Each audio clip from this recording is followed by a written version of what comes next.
ಇನ್ನು ಡಿಜೆಹಳ್ಳಿ ಪೊಲೀಸ್ ಠಾಣೆ ಇನ್ಸ್ಪೆಕ್ಟರ್ ಸುನೀಲ್ ಅನ್ನ ಅಮಾನತುಗೊಳಿಸಲಾಗಿದೆ. ಡಿಜೆಹಳ್ಳಿ ಇನ್ಸ್ಪೆಕ್ಟರ್ ಸುನೀಲ್ ವಿರುದ್ಧ ಅತ್ಯಾಚಾರ ಆರೋಪ ಕೇಳಿಬಂದಿತ್ತು. ಈ ಕುರಿತಂತೆ ಈಗ ನಗರ ಪೊಲೀಸ್ ಆಯುಕ್ತ ಸೀಮಂತ್ ಕುಮಾರ್ ಸಿಂಗ್ ಅಮಾನತು ಆದೇಶವನ್ನ ಹೊರಡಿಸಿದ್ದಾರೆ. ಇನ್ಸ್ಪೆಕ್ಟರ್ ಹಾಗೂ ಎಎಸ್ಐ ವಿರುದ್ಧ ಪ್ರಕರಣ ದಾಖಲಾಗಿತ್ತು. ಸದ್ಯ ಇಬ್ಬರನ್ನೂ ಕೂಡ ಸಸ್ಪೆಂಡ್ ಮಾಡಲಾಗಿದೆ. ತನಿಖೆ ಕೂಡ ನಡೀತಾ ಇದೆ. ಬೆಂಗಳೂರು ಪೊಲೀಸ್ ಆಯುಕ್ತ ಸೀಮಂತ್ ಕುಮಾರ್ ಸಿಂಗ್ ಈ ಬಗ್ಗೆ ಹೇಳಿಕೆಯನ್ನು ಕೊಟ್ಟಿದ್ದಾರೆ.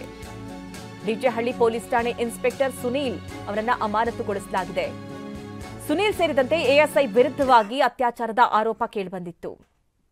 ಹೀಗಾಗಿ ಈಗ ಅಮಾನತುಗೊಳಿಸಿ ಆದೇಶವನ್ನು ಹೊರಡಿಸಿದ್ದಾರೆ. ಸದ್ಯ ತನಿಖೆಗೂ ಕೂಡ ಆದೇಶವನ್ನ ನೀಡಲಾಗಿದೆ. ಈ ಮಹಿಳೆ ದೂರನ್ನ ದಾಖಲಿಸಿದ್ರು. ಇನ್ಸ್ಪೆಕ್ಟರ್ ವಿರುದ್ಧವಾಗಿ ತಮ್ಮನ್ನ ವಂಚಿಸಿದ್ದಾರೆ, ಅತ್ಯಾಚಾರ ಎಸಗಿದ್ದಾರೆ, ಈ ರೀತಿಯ ದೂರನ್ನ ದಾಖಲಿಸಿದ್ರು. ನೊಂದ ಮಹಿಳೆಯ ಹೇಳಿಕೆಯನ್ನ ಆಧರಿಸಿ ದೂರನ್ನ ಆಧರಿಸಿ ಈಗ ಇನ್ಸ್ಪೆಕ್ಟರ್ ಸುನೀಲ್ ಕುಮಾರ್ ಅವರನ್ನ ಅಮಾನತುಗೊಳಿಸಲಾಗಿದೆ ಮತ್ತೆ ತನಿಖೆಗೂ ಕೂಡ ಸೂಚನೆಯನ್ನ ಕೊಡಲಾಗಿದೆ. ಹಾಗಾದ್ರೆ ಆ ಮಹಿಳೆಯ ದೂರಿನಲ್ಲಿ ಏನಿತ್ತು ಬನ್ನಿ ನೋಡೋಣ.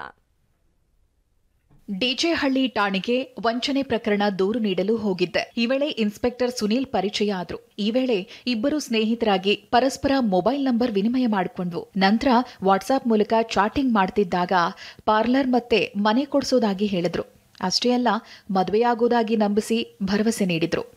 ನಂತರ ಮನೆಯಲ್ಲಿ ಅವರ ಪತ್ನಿ ಇಲ್ದಿದ್ದಾಗ 2024 ಡಿಸೆಂಬರ್ 11ರಂದು ಪೀಣ್ಯದ ಅಪಾರ್ಟ್ಮೆಂಟ್ಗೆ ಕರೆಸ್ಕೊಂಡ್ರು. ಮದ್ಯಪಾನ ಮಾಡಿ ಬೆಡ್ರೂಮ್ಗೆ ಕರೆದುಕೊಂಡು ಹೋಗಿ ಮದುವೆ ಆಗೋದಾಗಿ ಹೇಳಿ ದೈಹಿಕ ಸಂಪರ್ಕ ಬೆಳೆಸಿದ್ರು. ನಂತರ 2025 ಫೆಬ್ರವರಿ ತಿಂಗಳಲ್ಲಿ ಮಾನ್ಯತಾ ಟೆಕ್ ಪಾರ್ಕ್ ಎದುರಿರುವ ಹೋಟೆಲ್ನ ಒಂದು ರೂಮ್ಗೆ ಕರ್ಕೊಂಡು ಹೋಗಿ ಮದುವೆಯಾಗೋದಾಗಿ ಹೇಳಿ ದೈಹಿಕ ಸಂಪರ್ಕ ಬೆಳೆಸಿದ್ರು.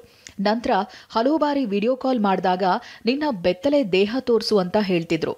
ಇದಾದ ನಂತರ ಹಲವು ಬಾರಿ ಅಸಭ್ಯವಾಗಿ ವಿಡಿಯೋ ಕಾಲ್ ಮತ್ತು ಮೆಸೇಜ್ ಮಾಡಿರ್ತಾರೆ. ಈ ರೀತಿಯಾಗಿ ಸುನಿಲ್ ಎಚ್.ಬಿ. ರವರು ನನ್ನನ್ನ ಮದುವೆಯಾಗೋದಾಗಿ ನಂಬಿಸಿ ಪಾರ್ಲರ್ ಮತ್ತೆ ಮನೆ ಕೊಡಿಸೋದಾಗಿ ಭರವಸೆ ನೀಡಿ ದೈಹಿಕ ಸಂಪರ್ಕ ಬೆಳೆಸಿದ್ದಾರೆ. ಇನ್ನು ಡಿಜೆಹಳ್ಳಿ ಪೊಲೀಸ್ ಠಾಣೆಯ ಎಎಸ್ಐ ಪ್ರಕಾಶ್ಗೆ ಇನ್ಸ್ಪೆಕ್ಟರ್ ಸುನಿಲ್ ಜೊತೆ ನಾನು ಸಂಪರ್ಕದಲ್ಲಿರುವ ವಿಷಯ ಗೊತ್ತಾಗಿ ಸುನಿಲ್ ರವರೊಂದಿಗೆ ಮಲಗ್ತೀಯಾ, ನನ್ನೊಂದಿಗೆ ಯಾಕೆ ಮಲಗೋದಿಲ್ಲ ಅಂತ ಹೇಳಿ ಹಲವು ಬಾರಿ ಓಯೋ ರೂಮ್ಗೆ ಕರೆಸ್ಕೊಂಡಿದ್ದಾರೆ. ಆ ರೂಮ್ನಲ್ಲಿ ನನಗೆ ಲೈಂಗಿಕ ಕಿರುಕುಳ ನೀಡಿದ್ದಾರೆ. ಆದರೆ ನಾನು ಒಪ್ಪದ ಕಾರಣ ನನಗೆ ಎಎಸ್ಐ ಪ್ರಕಾಶ್ ರವರು ಬೆದರಿಕೆ ಹಾಕಿರ್ತಾರೆ. ಮದುವೆ ಮನೆ ಕೊಡಿಸೋದಾಗಿ ಭರವಸೆ ನೀಡಿ ದೈಹಿಕ ಸಂಪರ್ಕ ಬೆಳೆಸಿರುವ ಸುನಿಲ್ ಎಚ್.ಬಿ. ಮತ್ತು ಲೈಂಗಿಕ ಕಿರುಕುಳ ನೀಡಿ ಬೆದರಿಕೆ ಹಾಕಿರುವ ಎಎಸ್ಐ ಪ್ರಕಾಶ್ ರವರ ವಿರುದ್ಧ ಸೂಕ್ತ ದೂರು ದಾಖಲಿಸಬೇಕೆಂದು ಮನವಿ.